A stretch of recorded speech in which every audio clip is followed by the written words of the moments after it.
Search and rescue operations are underway for about 15 people believed to have been swept away in the Jukskei River during a baptism ceremony. Reports suggest that the church members were caught in a flash flood following heavy rains in the Bramley Park area. At least 2 people have been confirmed dead and their remains have been recovered. Our reporter Ahmed Kajee is standing by with the latest. Ahmed, we understand that there are new developments in what's transpired since yesterday. Bring us up to speed with the latest. Thanks very much, Hugo. Well, we have just made our way from the corner of Catherine and Grayston, just entering the Sandton region, closer towards the Marlborough area as well. That's where we understand there are a few more bodies which have been recovered. We are on site right now. In fact, the bodies just behind me are coming out as well, as you will see.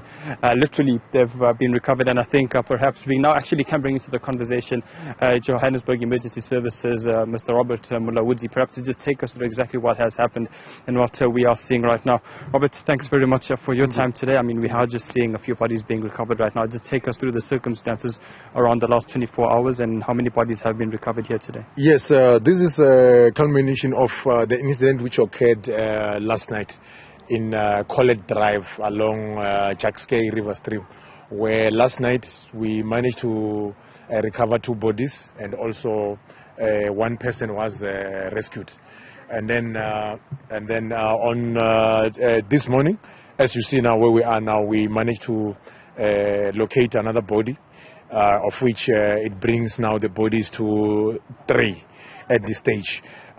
We are told that there are about 15 people who are unaccounted for, which they went missing last night during that church ritual.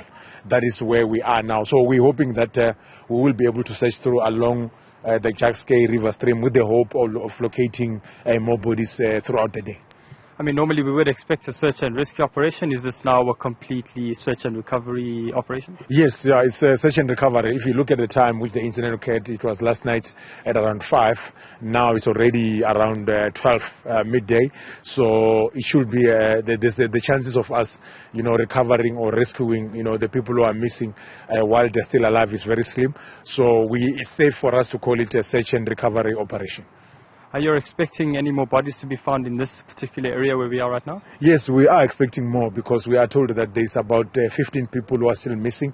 So we're hoping that we will be able to locate more bodies so that we can be able to assist, the families to find closure. Do you have any information on the age groups of the 15 people who are missing and obviously the 3 who have been recovered? No, we don't have any age group, but we are told amongst the 33 initial group of the congregants, their ages ranges between 3 and about 60. So we'll say it's about between 3 and 60-year-olds who are part of that 33 congregants who were part of the, the church ritual. You must understand that we are told that the 33 people, they don't really know each other. They only know each other as and when they are coming to such areas like this, when they are conducting rituals. They will be coming from different areas. But we are told that the church is just across the road in Alexander. That's where all the 33 people were coming from.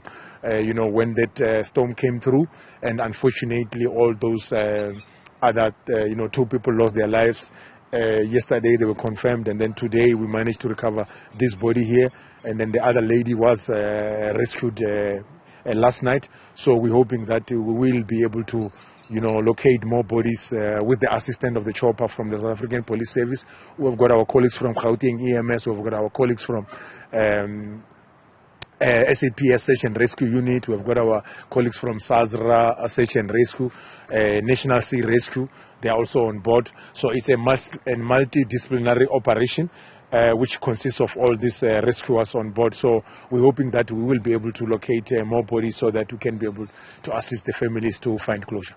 I guess this also brings us into the conversation aspects, topics around safety around these church rituals taking place at river streams and especially the Jukskei River in Gauteng. Yes, it is a real challenge, a major challenge for us because that we've been receiving a lot of rainfalls throughout the last 2 months.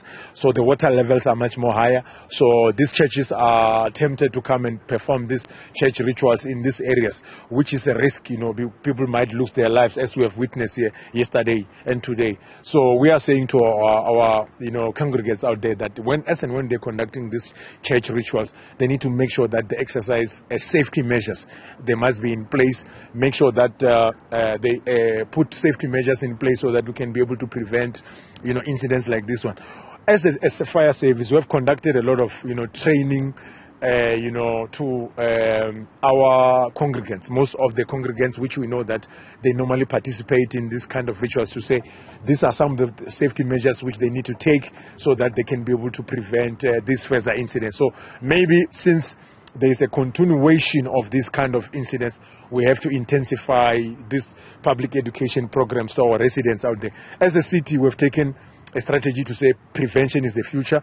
Our residents out there, they will be seeing most of us, in our communities, educating our communities about the importance of themselves, looking at themselves, especially staying away from river streams like this one.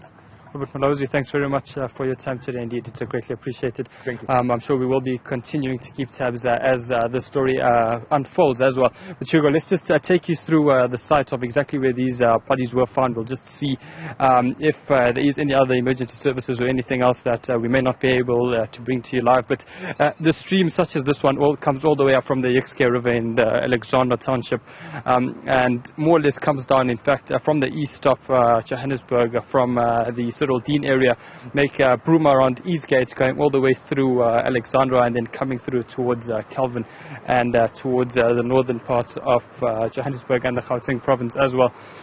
And this is the area especially where this particular body was recovered over here. Just a few moments ago you had seen in your visuals the emergency services bringing that body coming out of this particular stream, which is linked to the Jukskei River as well. And this now obviously brings the total number of people recovered or confirmed dead from that flash flood yesterday up to 3, revised from 2, which we had a few moments ago as well. The total number of people that were missing was around 15 yesterday. As you would remember, if one happens to be in Johannesburg yesterday, there was heavy rains between 3 p.m. and 5 p.m. yesterday, and that subsequently leads to flash floods along the Jukskei River. We have seen that in previous years taking place in the Alexandra Township, and that's exactly where those bodies happened to have actually, those congregants happened to actually be washed away as well. And just to actually summarize what we had seen yesterday over at the Grayson Drive off-ramp heading into the Sandton area, that entire highway and off-ramp was closed off when this particular incident had taken place and operations had started as well.